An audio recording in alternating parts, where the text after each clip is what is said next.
8th standard English prose. The lesson name is Sir Isaac Newton, the Ingenious Scientist. Section 2. Isaac's playmates were enchanted with his new windmill. ஐசக்கோட friend எல்லாம் இந்த புதுசா விண்மில் தயாரிச்சாரு இல்லையா, அதை பார்த்து ரொம்ப அதிக அளவுல சந்தோஷப்பட்டாங்களாம். அது புதுசா இருக்கே, பாக்குறதுக்கே அது ஆச்சரியமாவும் ரொம்ப மகிழ்ச்சிகரமாவும் அவங்களுக்கு இருந்தது. They thought that nothing so pretty and so wonderful. அவங்க என்ன நினைச்சாங்க, உலகத்துல இதை விட ரொம்ப அழகான ஒரு பொருள் எதுவுமே கிடையாது, ரொம்ப அதிசயமான பொருளும் இதுதான் அப்படின்னு நினைக்கிற அளவுக்கு அது அவங்களுக்கு ரொம்ப ஆச்சரியமான ஒரு விஷயமா இருந்துச்சு. நாமளே கூட ஏதாவது புதுசா தயாரிச்சோம்னா அது நமக்கு ரொம்ப வேல்யூபிளா நம்ம நினைப்போம் இல்லையா, அந்த மாதிரி இவ தயாரிச்ச அந்த புது விண்மில் அவங்களுக்கு அவ்வளோ சந்தோஷத்தை கொடுத்துதான். அது மாதிரி ஒரு விஷயம் had ever been seen in the whole world. இது வரைக்கும் உலகத்துல வேற எங்கேயுமே இது மாதிரி ஒரு வண்டர்ஃபுல், ரொம்ப அதிசயமான பிரிட்டியான ஒரு விஷயம் ஹோல் வேர்ல்டுலயே கிடையாதுன்னு அவங்க எல்லாம் ரொம்ப என்சாண்டட், மகிழ்ச்சியில இருந்தாங்க. But Isaac said one of them, you have forgotten one thing that belongs to a mill. ஆனா ஐசக் கிட்ட ஒருத்தர் என்ன சொன்னார்னா, இது பாக்குறதுக்கு அப்படியே விண்டு மில் மாதிரியே இருக்கு, ஆனா இதுல ஒரு விஷயம் நீ செய்யறதுக்கு மறந்துட்டியே அப்படின்னு சொல்றாங்க. What is that? asked Isaac. என்ன அது? நான் எல்லாம் கரெக்டா தானே நான் பண்ணேன், எல்லா பார்ட்ஸுமே கரெக்டா கம்ப்ளீட் பண்ணிருக்கனே, என்ன நான் மறந்துட்டேன் அப்படின்னு கேக்குறாரு. For he supposed that, என்னன்னு அவரு யோசிக்க ஆரம்பிச்சாரு. From the roof of the mill to its foundation he had forgotten nothing. அவரு அந்த ரூஃப்ல இருந்து மேல இருந்து கீழே வரைக்கும் எல்லா இதுலுமே பார்த்தாரு, எந்த பார்ட்ஸுமே நம்ம என்ன பண்ணல, செய்யறதுக்கு மறக்கல, எல்லாத்தையுமே நம்ம சரியா செஞ்சு முடிச்சிட்டோமே, நாம எதை மறந்தோம் அப்படின்னு யோசிச்சுட்டு இருக்காரு. அப்போ அந்த ஃப்ரெண்ட் சொல்றாரு, ஏன் நீ மறக்கல? Where is the miller? இப்போ அங்க அந்த விண்மில்ல இயக்கிறதுக்கு ஒருத்தர் இருப்பாரு இல்லையா, மில்லர், அத செயல்பட வைக்கிறவரு, அந்த மில்லர் எங்க இங்க காணவே காணுமே அப்படின்னு கேக்குறாரு. அப்போ ஐசக் சொல்றாரு, தட்ஸ் ட்ரூ. ஆமா, அது உண்மைதான். I must to look out for one. நான் அது மாதிரியே ஒன்னு செஞ்சு அங்க வைக்கணும்னு நினைச்சேன். And he set himself to consider how the deficiency should be supplied. நானு அதே மாதிரி ஒரு பொம்மை மாதிரி ஒன்னு செஞ்சு அங்க வைக்கலான்னு தான் நினைச்சேன். ஆனா அப்படி வைக்கும் போது அது என்ன பண்ணாது, இயங்காது. அது ஒரு டாய் மாதிரி, ஒரு பொம்மை மாதிரி தான் அங்க நிக்கும். அதுல செயல்படுற திறமை அதுக்கு இருக்காது இல்லையா, அதுல அது ஒரு குறைபாடாவே இருக்கும் இல்லையா, அதனாலதான் நான் என்ன பண்ணல, அந்த மில்லரை அங்க வைக்கல.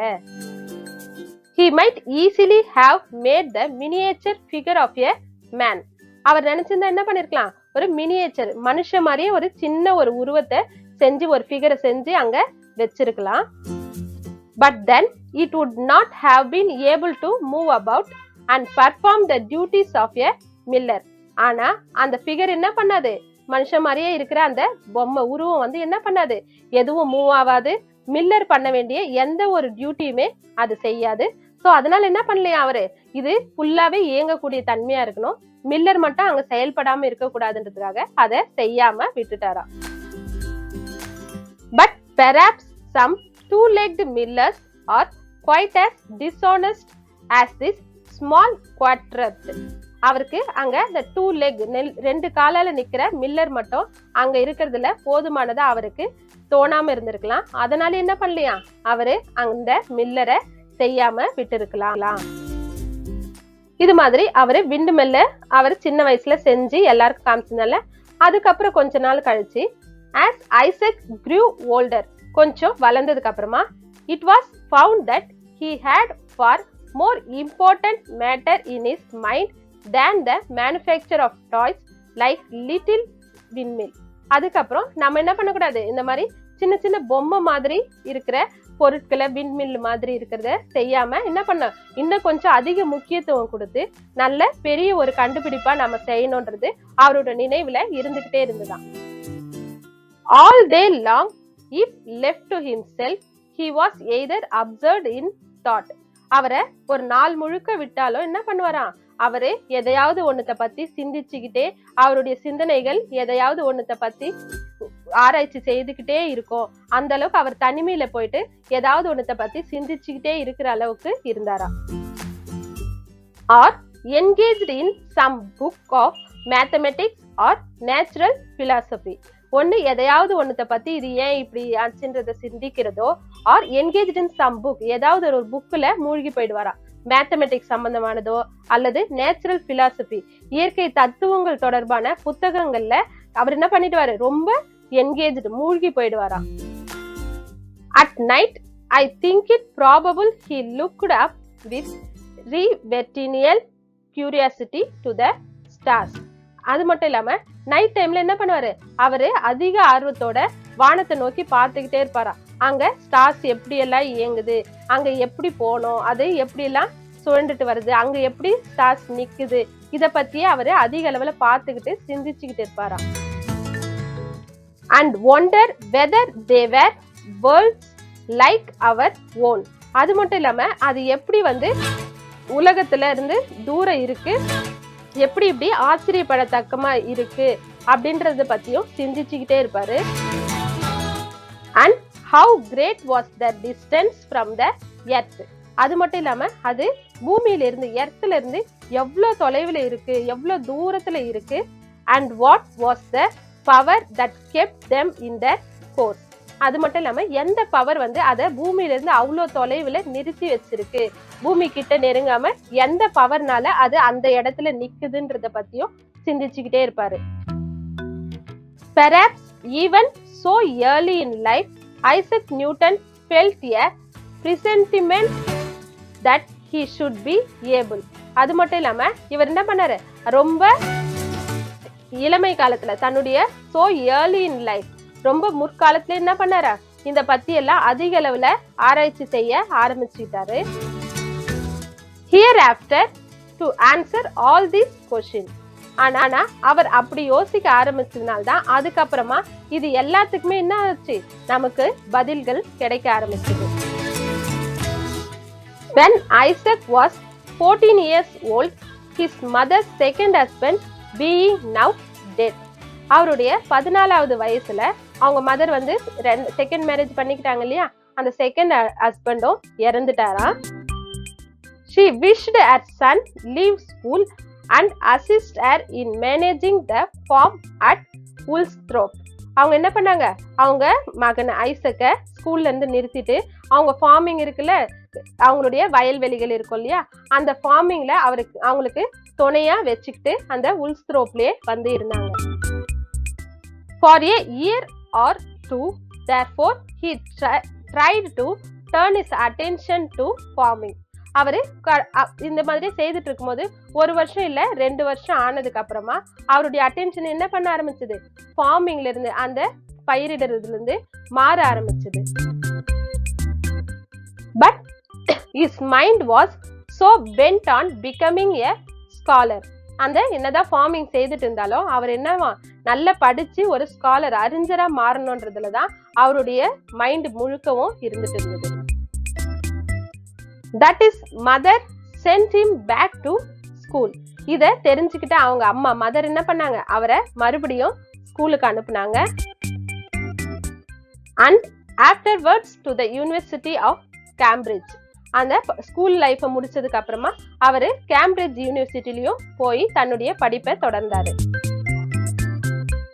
He was the first that found out the nature of light.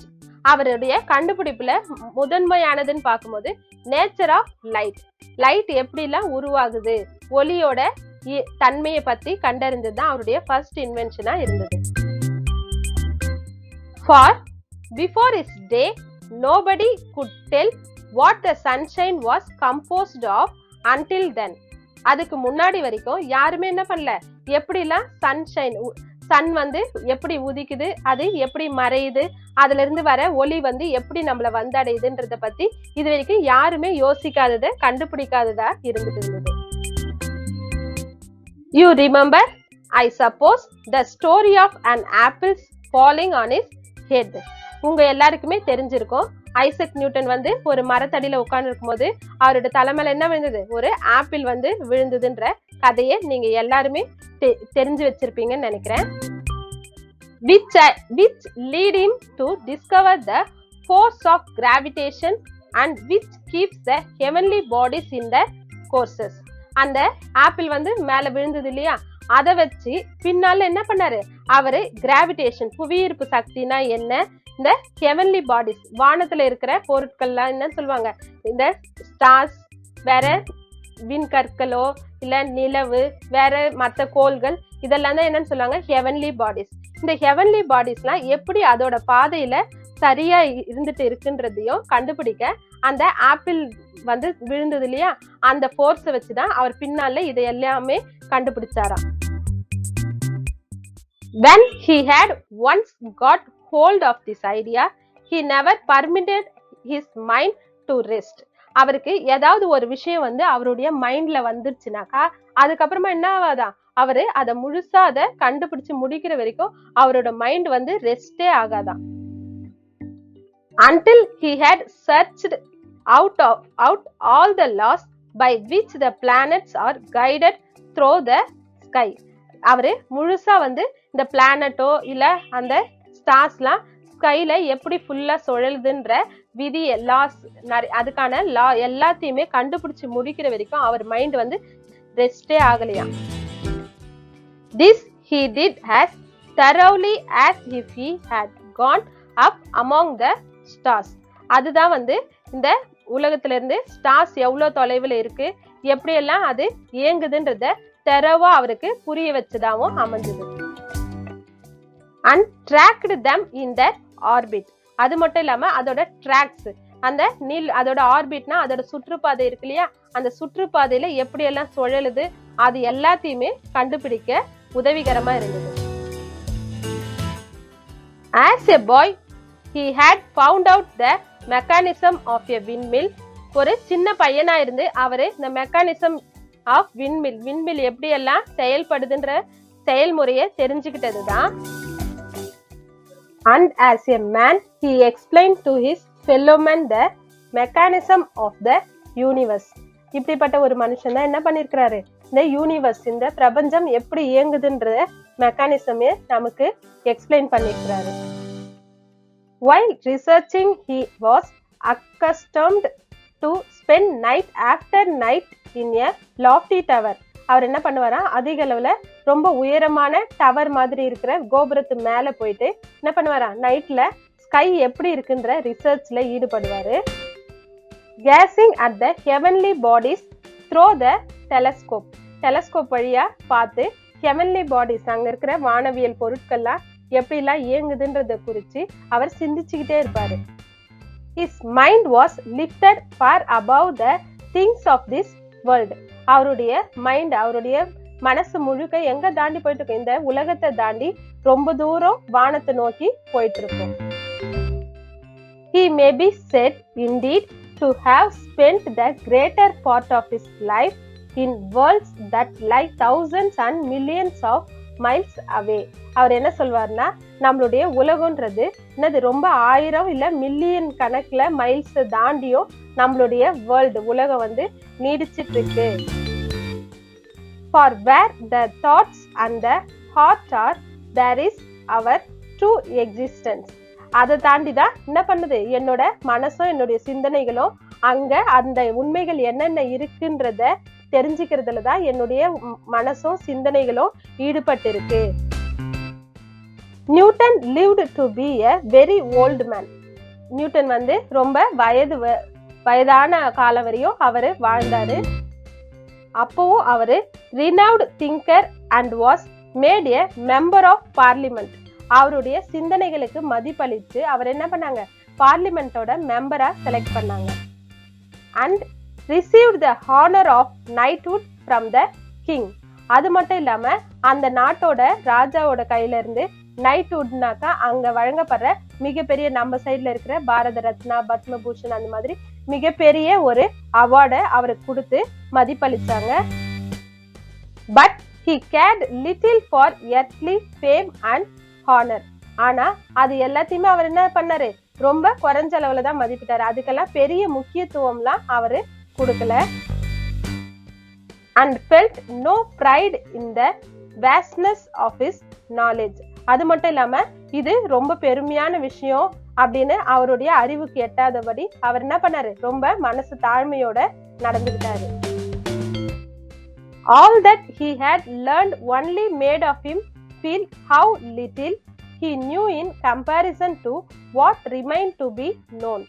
அவரு எதையுமே எதோட ஒப்பிட்டு பார்த்தாருன்னா, நான் கண்டுபிடிச்சது எனக்கு தெரிஞ்சுக்கிட்டது வந்து ரொம்ப கம்மியான அளவு தான், இதை விட நான் கண்டுபிடிக்காத சாதனைகளோ கண்டுபிடிக்க வேண்டியது இன்னும் எவ்வளவோ மீதம் இருக்கு அப்படின்னா அவர் எப்பவுமே சொல்லுவாரு. I seem to myself like a child, he observed. அவர் வந்து பெரும்பாலும் அவர் என்ன பண்ணுவாரு, நான் ஒரு சின்ன குழந்தை மாதிரி தான், என்னை பொறுத்த வரைக்கும் நான் ஒரு சின்ன குழந்தை மாதிரி தான் இருக்கிறேன். எப்படிப்பட்ட சைல்டா நான் இருக்கேன்னா, playing on the seashore and picking up here and there a curious shell or a pretty pebble. ஒரு குழந்தை வந்து சீஷோர்ல என்ன பண்ணும், சங்குங்களோ இல்ல சின்ன சின்ன கூழாங்கற்கள்லாம் இருக்கும் இல்லையா, அதெல்லாம் இங்க இங்க அங்க இருக்கிற கூழாங்கற்கள ஷெல்ஸ் எல்லாம் பொறுக்கி எடுக்கிற ஒரு சின்ன சைல்டு மாதிரி தான் நானு. while the boundless ocean of truth lies discovered before me. ஆனா எனக்கு முன்னாடி பரந்த ஓஷன், கடல் அளவுக்கு இருக்கிற உண்மைகளோ இல்ல கண்டுபிடிக்க வேண்டியவைகளோ எனக்கு முன்னாடி எப்படி இருக்கு, பெரிய பரந்த கடல் அளவுக்கு இருக்கு. at last in 1727 when he was 85 years old, கடைசில அவரு 1727ல 85வது வயதுல Sir Isaac Newton died, or rather he ceased to live on the earth. Sir Isaac Newton என்ன பண்ணாரு, இறந்துட்டாரு, 85வது வயதுல இறந்தாரு. அவர் இறந்தாருன்னு சொல்றதை விட rather he ceased to live on the earth, பூமிக்குள்ள போயிட்டு புதைஞ்சிருக்கிறாரு, அங்க என்னென்ன கண்டுபிடிப்புகள் இருக்குன்னு பூமியோட ஒன்னா கலந்து இருக்கிறாரு அப்படின்னு தான் சொல்லணும். we may be permitted to believe that he is still searching out the infinite wisdom and goodness of the creator. நாம என்ன இது பண்ணோம், அவரு மண்ணுக்குள்ள புதைஞ்சு இன்னும் என்னென்னலாம் இருக்குன்றத சர்ச் பண்ணவும், இந்த இன்ஃபினிட்டி முடிவில்லாத இந்த அதிசயங்களை என்னென்னலாம் இருக்குன்றத அவரு ஆராய்ச்சி செய்யவும், ஒரு நல்ல கிரியேட்டரா அவர் விளங்கவும் நம்ம என்ன பண்ணோம், அவரை அலோவ் பண்ணணும். as earnestly and with even more success than while his spirit animated a mortal body. அவரு இந்த உலகத்துல இருந்து சாதிச்சது போக அவரு இறந்த பிறகும் என்ன பண்றாரு, இந்த என்னென்ன இருக்கு அப்படின்றத இன்னும் அதிக அளவுல சர்ச் பண்ணணும், இன்னும் அதிக அளவுல சக்சஸ் ஆகணும். he has left a fame behind him. அவரு நமக்கு முன்னாடி மண்ணுக்குள்ள இல்லாம புதைஞ்சிட்டாலும் which will be as endurable as if his name were written in letters of light. அவர் வந்து எந்த இடங்கள்ல லைட் ஒளியோ அது தொடர்பான என்னென்ன இருக்கோ அது எல்லாத்துலயுமே அவருடைய பெயர் வந்து நாம இன்னும் நிலைச்சு நிக்கிற அளவுக்கு தான் அவரு இருந்திருக்கிறாரு. அது மட்டும் இல்ல, வேற என்னென்ன ஃபார்ம்ல இருக்கான்னா, formed by the stars upon the midnight sky, நள்ளிரவுல இருக்கிற ஸ்டார்ஸ், அதுவும் அதை தாண்டியும் அவர் இன்னமும் என்ன பண்ணிட்டு இருக்காரு, உயிரோட தான் இருந்துட்டு இருக்காரு. I love to hear about the mechanical contrivances such as the water clock and the little windmill, remarked George. ஜார்ஜ்ன்றவரு சர் ஐசக் நியூட்டனை பத்தி என்ன சொல்லியிருக்கிறாருன்னா, நானு இவரு இந்த விண்மில் தயாரிச்சதும் அண்ட் வாட்டர் கிளாக் தயாரிச்சது அந்த மெக்கானிசம் ரொம்ப கேட்கறதுக்கே ஆச்சரியப்படக்கூடியதா அமைஞ்சிருக்கு அப்படின்னு சொல்லியிருக்கிறாரு. அடுத்து, I suppose if Sir Isaac Newton had only thought of it, ஒருவேளை சர் ஐசக் நியூட்டன் வந்து இதை தாண்டி அப்படியே யோசிச்சிருந்தாருன்னா, he might have found out the steam engine, railroads and all the other famous inventions that have come into use since his days. அவரு அதை தாண்டி வேற இந்த கண்டுபிடிப்புகள், லைட்டு அது தொடர்பான கண்டுபிடிப்புகளுக்கு போகாம அந்த கிளாக் மெக்கானிசம்லே இருந்திருந்தாருன்னா அவர் இன்னும் என்னென்ன கண்டுபிடிச்சிருப்பாரு, ஸ்டீம் என்ஜின், ரயில் ரோட்ஸ், வேற முக்கியமான இன்வென்ஷன், நாம இப்போ பயன்படுத்தக்கூடிய நிறைய இன்வென்ஷன்ஸ் அவரால் கண்டுபிடிக்கப்பட்டிருக்கும். Very possibly he might, replied Mr. Temple, and no doubt. Mister temple சொல்றாரு, இது வந்து அவருக்கு ரொம்ப ஈஸியான முடியக்கூடிய, அவரால் செய்து முடிக்கக்கூடிய ஒரு செயலா தான் இது இருந்திருக்கும். அதுல எந்தவித சந்தேகமும் இல்லைன்னு மிஸ்டர் டெம்பிள் சொல்லியிருக்கிறாரு. A great many people would think it more useful to manufacture steam engine than to search out the system of the universe. அது மட்டும் இல்லாம இந்த ஸ்டீம் என்ஜினையும் தாண்டி அதிக அளவுல இந்த யூனிவர்ஸை பத்தி இன்னும் என்னென்னலாம் இருக்கோ அதெல்லாமும் அவரால் கண்டுபிடிக்கப்பட்டிருக்கலாம். Other great astronomers besides Newton have been endowed with mechanical genius. அவரை தாண்டி, நியூட்டனை தாண்டி வேற எந்த அஸ்ட்ரானமர்ஸ் வானவியல் அறிஞர்களோ அவரை விட அறிவாளியா, ஜீனியஸா இது வரைக்கும் யாரும் புகழ் பெறவே இல்லை. There was David Rittenhouse as an American. He made a perfect little watermill. David ரிட்டன்ஹவுஸ்ன்றவரு என்ன சொல்லியிருக்காருன்னா, he made a perfect little watermill. ரொம்ப பர்ஃபெக்டான வாட்டர் மில்லை தயாரிச்சாரு. When he was only 7 or 8 years old. அவருடைய 7வது 8வது வயசுல என்ன பண்ணிருக்காரு, பர்ஃபெக்டான வாட்டர் மில்லை தயாரிச்சிருக்கிறாரு. But this sort of ingenuity is but a mere trifle in comparison with the other talents of such man. இந்த அளவுக்கு அறிவு கூர்மை வந்து அந்த வயசுல அவருக்கு இருந்திருக்குன்னா அவரை தாண்டி வேற எந்த திறமை வாய்ந்த மனிதர்களும் இது வரைக்கும் அவரோட கம்பேர் பண்ற அளவுக்கு யாருமே பிறக்கலன்னு தான் சொல்லணும். அப்படிப்பட்ட அவருடைய கண்டுபிடிப்புகள்ன்றது எதோட ஒப்பிடலான்னா, வீல்ஸ் அவர் கிரேட்டஸ்ட் இன்வென்ஷன். மனிதனுடைய பெரிய கண்டுபிடிப்புகள்ல முக்கியமானது வீல்ஸ், சக்கரம் கண்டுபிடித்தது. Man's greatest invention wheel is fundamental. இந்த மனிதனோட கிரேட்டஸ்ட் கண்டுபிடிப்பான இந்த வீல் வந்து எது எதுக்கெல்லாம் அடிப்படையாக அமைஞ்சதுன்னா, to transport, agriculture, industry and the world in which we live today. இது நிறைய போக்குவரத்துக்கோ இல்லை விவசாயத்துக்கு, நிறைய தொழிற்சாலைகளுக்கு, இன்றைய வாழ்க்கைக்கு அடிப்படையா, பல விஷயங்களுக்கு அடிப்படையா அமைஞ்ச மாதிரி சார் ஐசக் நியூட்டனுடைய கண்டுபிடிப்புகளும் நம்மளுடைய வாழ்க்கைக்கு ரொம்ப அவசியமானதா அமைஞ்சிருக்கு. இப்போ செக்ஷன் 2ஓட glossary பார்க்கலாம். என்சாண்டட், என்சாண்டட்னா டிலைட்டட், எது ஒன்றுத்தையும் ஆர்வத்தோட ரொம்ப மகிழ்ச்சியோட கத்துக்கிறது, காத்திருந்து மகிழ்ச்சியோட அதை பெறது தான் என்சாண்டட். மினியேச்சர், மினியேச்சர்னா வெரி ஸ்மால் மாடல். இப்போ ஒரு உருவம் இருக்குன்னா அதே மாதிரி சின்னதா ரொம்ப சிறிய அளவுல அது மாதிரியே ஒன்றை செய்யறது தான் என்னது, வெரி ஸ்மால் மாடல் தான் மினியேச்சர். கியூரியாசிட்டி, கியூரியாசிட்டிங்கிறது ஈகர்னஸ், அதிக அளவுல ஏதாவது ஒன்று தெரிஞ்சுக்கணுன்ற ஆர்வம் தான் curiosity. Accustomed, accustomed something familiar with, ஏதாவது ஒன்று நமக்கு ரொம்ப பழக்கமானதா இருக்கும் இல்லையா, ஃபெமிலியரா இருக்கிறது தான் அக்கஸ்டம்டு.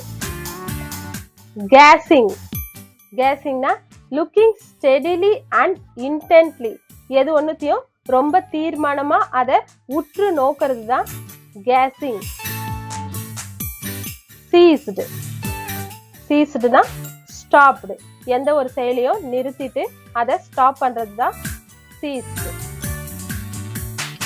இப்போ அபவுட் த ஆத்தர், இந்த லெசனை எழுதினவரோட, இந்த ஆத்தரை பத்தி இப்போ பார்க்கலாம். இந்த லெசனை எழுதினவர் Nathaniel Hawthorne. Nathaniel Hawthorne July 4, 1804 May 19 to 1864 was an American novelist. இவர் ஜூன் 4, 1804ல பிறந்து மே 19, 1864ல இறந்திருக்கிறாரு. இவர் ஒரு அமெரிக்கன் நாவலிஸ்ட், அமெரிக்காவை சேர்ந்த ஒரு நாவல் ஆசிரியர். Dark romantic and short story writer. அது மட்டும் இல்லாம இவர் நல்ல ரொமான்டிக் ஸ்டோரிஸும் அண்ட் ஷார்ட் ஸ்டோரிஸும் எழுதுற எழுத்தாளராகவும் இருந்திருக்கிறாரு. His works often focus on history, morality and religion. இவருடைய எழுத்துக்கள் பெரும்பாலும் எதை மையப்படுத்தி இருக்கும்னா நிறைய வரலாற்று கதைகளோ இல்ல நீதி கதைகள் இல்ல மத தொடர்பான கதைகளை மையப்படுத்தி தான் இவருடைய படைப்புகள் அமைந்திருக்கு. He was born in 1804 in Salem, Massachusetts என்ற இடத்துல சலேம்ன்ற ஊர்ல பிறந்திருக்காரு. To Nathaniel Hawthorne and the former Elizabeth Clark Manning. அது மட்டும் இல்லாம இவரு கூட ஃபார்மர் எலிசபெத் கிளார்க் மேனிங்ன்றவரும் அங்கேயே பிறந்திருக்காரு. The biography of Sir Isaac Newton was published in Nathaniel Hawthorne's True Stories from History and Biography 1851. இந்த பயோகிராஃபி சர் ஐசக் நியூட்டனோட biography வந்து இந்த நத்தானியல் ஹாத்ரானோட ட்ரூ ஸ்டோரிஸ் ஃப்ரம் ஹிஸ்டரி, உண்மை கதைகள், வரலாற்றில் இருக்கிற உண்மை கதைகள்லயும் அண்ட் பயோகிராஃபி தன் சுயசரிதைகள் இருக்கு இல்லையா, அதுல இருந்து எடுக்கப்பட்ட ஒரு பகுதி தான் இந்த ஸ்டோரி. இதோட இந்த லெசன் ஓவர். தேங்க்யூ.